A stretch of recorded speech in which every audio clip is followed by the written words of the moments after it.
Hello' মোৰ ছাত্ৰী ছাত্ৰীসকল, আজি মই তোমালোকক আলোচনা কৰাই দিম ক্লাছ 10ৰ ফাৰ্ষ্ট ফ্লাইট, মানে তোমাৰ এই কিতাপটোৰ নাম হয়। তো আজি আলোচনা কৰাই দিম তোমাৰ ফাৰ্ষ্ট ইউনিট টেষ্ট এক্সামৰ কাৰণে যিখিনি ইম্পৰ্টেণ্ট আছে। তোমাৰ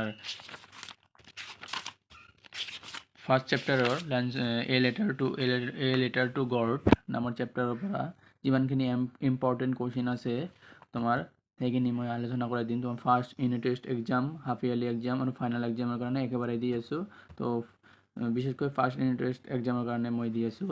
তো আহক আলোচনা কৰোঁ। এইখিনি যিখিনি মই আজি ইম্পৰ্টেণ্টখিনি দি দিম, এইখিনি পঢ়িলে তোমালোকে ফাৰ্ষ্ট ইউনিট টেষ্ট হয় আৰু ফাইনেলৰ কাৰণে কভাৰ হৈ যাব। এইবিলাকে ফাইনেল এক্সামত দি থাকে। তো আহক একেবাৰে মই দি দিছোঁ ইম্পৰ্টেণ্টখিনি। তো আহক ইম্পৰ্টেণ্ট কুৱেশ্যনবিলাক আলোচনা কৰোঁ। তোমাৰ ইয়াত আছে তোমাৰ টোটাল মাৰ্ক 7 মাৰ্ক থাকে। তো 3টা MCQ দিয়ে আৰু বাকীখিনি তোমাৰ লিখিব লাগে। তো ফাৰ্ষ্ট ইউনিট টেষ্টবিলাক এটা আছে, দুটা আছে আৰু আছে। তো এটা কৈ চেপ্টাৰকৈ মই ডিছকাছ কৰি দিম। তো ইম্পৰ্টেণ্টখিনি আহক, কোনখিনি ইম্পৰ্টেণ্ট। তো আহি যাওক। তো এইখিনি হয় টোটাল 7 মাৰ্ক। তো প্ৰথম ইম্পৰ্টেণ্ট কুৱেশ্যনটো হ'ল যে এইটোৱে ৰাইটাৰৰ নাম। তোমাৰ ৰাইটাৰৰ নামটো ভালকৈ মনত ৰাখি ল'বা।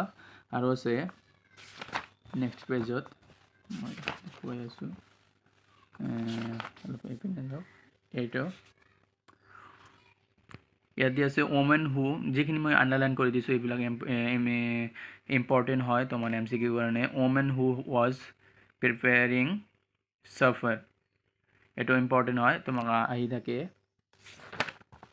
আৰু ইয়াত আছে তোমাৰ ইন দ্য নৰ্থ ইষ্ট হাক, মানে এইটো কৈছে যে তোমাৰ ক্লাউডছ কোন ফালৰ পৰা আহিছিল, মানে কোন দিশৰ পৰা আহিছিল। তো নৰ্থ ইষ্টৰ পৰা আহিছিল।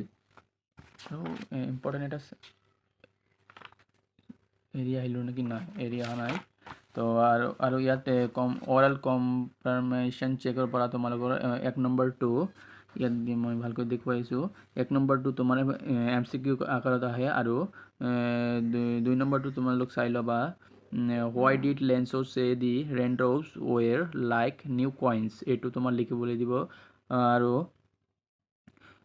যিবিলাক MCQ মই MCQ লিখিছোঁ আৰু যিখিনি মানে MCQ লিখা নাই সেইখিনি তোমাৰ লিখাৰ কাৰণে। 4 নম্বৰটো ইম্পৰ্টেণ্ট আছে। হোৱাট ৱেৰ লেঞ্চো ফিলিংছ হোৱেন দি হেল ষ্টপেড, এইটো ইম্পৰ্টেণ্ট হয়।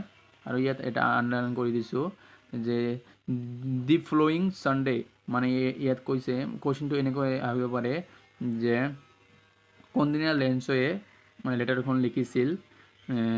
তো ছানডেত লিখিছিল, মনত ৰাখি দিবা। আৰু ইয়াত ইম্পৰ্টেণ্ট আছে যে পষ্ট মাষ্টাৰটো কি, এফেট এমেবেল, এইটো হয় ইম্পৰ্টেণ্ট। MCQ আকাৰে আহিব পাৰে। এইবিলাক MCQ এইবিলাকে মেইন পইণ্ট হয়। তো এইবিলাক আহি থাকে, বহুতো ডিষ্ট্ৰিক্টত এইবিলাক আহি থাকে। তো তোমাৰ আহিব পাৰে, তো পঢ়ি ল'বা। তোমাৰ ফাৰ্ষ্ট ইউনিট টেষ্ট এক্সামৰ কাৰণে এইবিলাকে কুৱেশ্যন আহিব।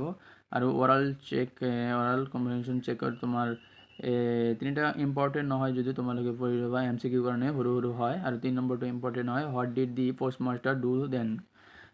তো এই 3টা পঢ়ি ল'বা MCQ কাৰণে। আৰু এটা MCQৰ কাৰণে মই আণ্ডাৰলাইন কৰি দিছোঁ, অনলি 70 পেছ'ছ দিছ এট মি, মানে লেঞ্চে কিমান পইচা পাইছিল, 17 পেছ'ছ। আৰু এইটো আছে তোমাৰ অ'ৰেলত, was Lencho surprised to find a letter for him with money in it, তেওঁ লেঞ্চে ছাৰপ্ৰাইজ হৈছিল নেকি, মানে এই পইচাখিনি উপভোগ কৰাৰ পিছত। 2 নম্বৰটো অলপ ইম্পৰ্টেণ্ট হয়, তোমালোকে 2 নম্বৰটো পঢ়ি ল'বা। এটা চাৰি পিনে লাভ নাই। হোৱাট মেড হিম এংগ্ৰি, কিহৰ কাৰণে তেওঁ এংগ্ৰি কৰিছিল, যে 70 পেছ'ছৰ কাৰণে ফুল পইচাটো পোৱা নাই তাৰ কাৰণে।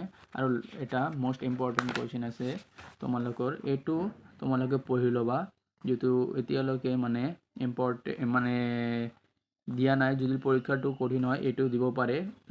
লাষ্টত ক'বা যে এইটো কিয় নপঢ়িলোঁ। বা ইম্পৰ্টেণ্ট নিদিলে এইটোও পঢ়ি ল'বা। এইটো তোমালোকৰ কাৰণে প্লাছ পইণ্ট হৈ থাকিব আৰু এইটো পঢ়িলে তোমালোকৰ ব্লেক কুৱেশ্যনৰ পৰা মিলাই লিখিব পাৰিবা বনাই দেয়াৰ কুৱেশ্যনটো হ'ল there are two kinds of conflict in the story between humans and nature and between humans lives. How are the conflicts extended? তো আৰু ইম্পৰ্টেণ্ট আছে এইটোৱে আৰু নাই